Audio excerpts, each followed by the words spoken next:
In this example, we're going to look at using a trig substitution to solve an indefinite integral. Now here are our three basic trig substitutions that we use, because they're all part of the Pythagorean theorem. So looking at our problem, we notice the 9 minus x squared is very similar to this one, so we're going to want to use this a sine theta for our substitution. So our substitution for this one is going to be to let x equal a sine theta. Now this is a little different than u substitution. It's kind of a reverse substitution. Now a in this one is going to be square root of this number here, so it's going to be 3. Now the one thing you want to remember, always calculate your dx. After you name your x, always calculate your dx, which in this case is 3 cosine theta d theta. Because it's a reverse substitution, all this is going to be getting substituted in. You do not want to forget any of it. So our integral after our substitutions will have 3 sine theta cubed, going in for the x cubed, times the square root of 9 minus 3 sine theta squared, going in for the x squared. Now you cannot forget to substitute in your dx. So we also have a 3 cosine theta d theta. Now we got a lot of simplifying we can do. So first off, let's start in the front. We'll have 3 cubed sine cubed theta. In here we're going to have square root of 9 minus 9 sine squared theta. And here we have a 3 cosine theta d theta. Now, what we are going to be able to do under this radical is we can factor out a 9, and then we can pull that 9 out of the radical. So when I rewrite this, I'm going to get 3 cubed sine cubed theta, 3 times the square root of 1 minus sine squared theta, 3 cosine theta d theta.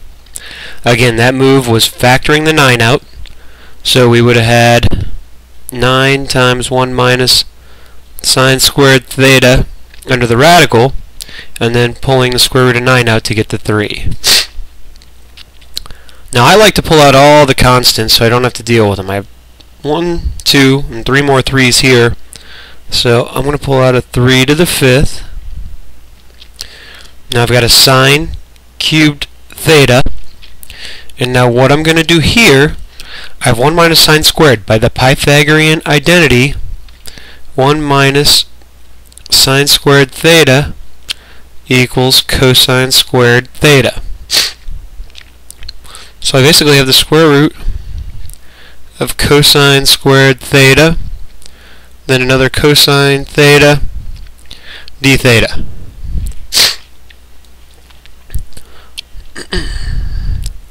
So I got 3 to the 5th sine cubed theta. Square root of cosine squared is just cosine times cosine. So I have a cosine squared theta d theta. There's a nice little trick we can use with a u sub to help us out here. And that is, we're going to peel off one of the signs. So I have 3 to the 5th sine squared theta cosine squared theta. Then here's where I'm writing that other sine theta d theta. Alright. What this does is this kind of gives me a hint as to what I'm going to do for my u substitution. Because my du is, I want to have a sine theta d theta, I'm going to let u equal cosine theta, because its derivative is sine theta. Well, actually negative sine theta d theta, but that we can fix. So I need that to be negative, so I add a negative inside, which means I need to add a negative out front. And I now have my u sub almost. We're good here, we're good here. But what about sine theta? Well, we're just going to reverse this Pythagorean identity. Sine squared theta is equal to 1 minus cosine squared theta. So we have negative 3 to the 5th out front, 1 minus cosine squared theta times cosine squared theta times negative sine theta d theta. So we are ready to do our u substitution.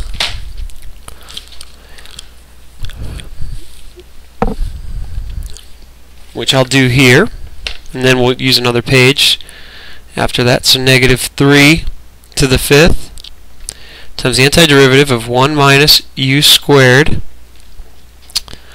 Cosine is u, so that's another u squared. This part here is exactly du, and we now have a much simpler integral. So we'll write this down on the next piece. Negative 3 to the 5th times the integral of 1 minus u squared times u squared du is where we're at.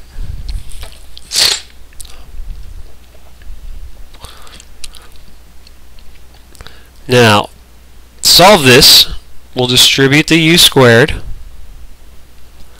So we'll leave the constant out front.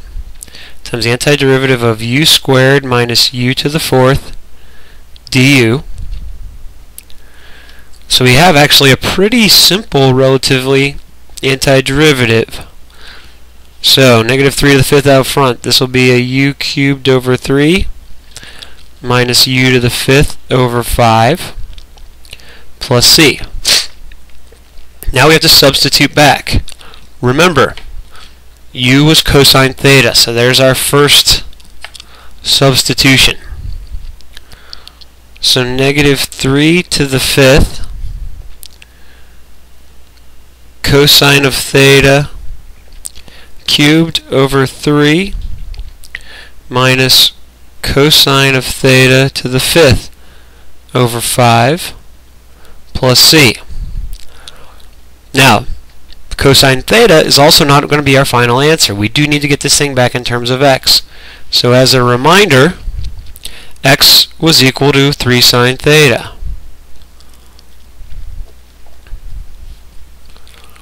Okay. Now there's two ways to recover what cosine theta is. One is to use the Pythagorean identity. One thing I've always liked to do is draw a right triangle. So first thing I do is I solve for sine theta, which equals x over 3. And I like to make a right triangle. You'll see that the Pythagorean identity comes out of this anyways. Sine theta is the opposite over the hypotenuse. So 3, and if we decide to call this angle here theta, the opposite's over here. So that's x. So using the Pythagorean theorem, this is the square root of 9 minus x squared, which, if you remember our original integral, looks pretty familiar. Now I know that cosine of theta is adjacent over hypotenuse. So square root of 9 minus x squared over 3. So we're going to have some simplifying we can do at the end, that we'll do at the end here, but let's go ahead and plug in what we have. So we have square root of 9 minus x squared over 3 cubed over 3 minus square root of 9 minus x squared over 3 to the 5th over 5 plus c. So if we start to simplify, we have minus 3 to the 5th. We'll be multiplying that through in the next step. We're going to take both of these to the 3rd. So I end up with square root of 9 minus x squared to the 3rd over, I've got a 3 cubed over 3 So that's going to be over 3 to the 4th. Minus, we can do something similar. Square root of 9 minus x squared to the 5th over 3 to the 5th times 5, then our plus c. Lastly, I'm going to distribute this negative 3 to the 5th. Notice it completely cancels this out and changes the sign. So, in front. And if we want to, we could write this to the 5 halves. So let's do that. 9 minus x squared to the 5 halves over 5. Now it's going to change the sign on this one. It's going to cancel all of those out, and we'll have 1 left out front. Minus 3 times, let's put this one in parentheses as well, 9 minus x squared to the 3 halves plus c. And that's as far as we are going to be able to simplify that one.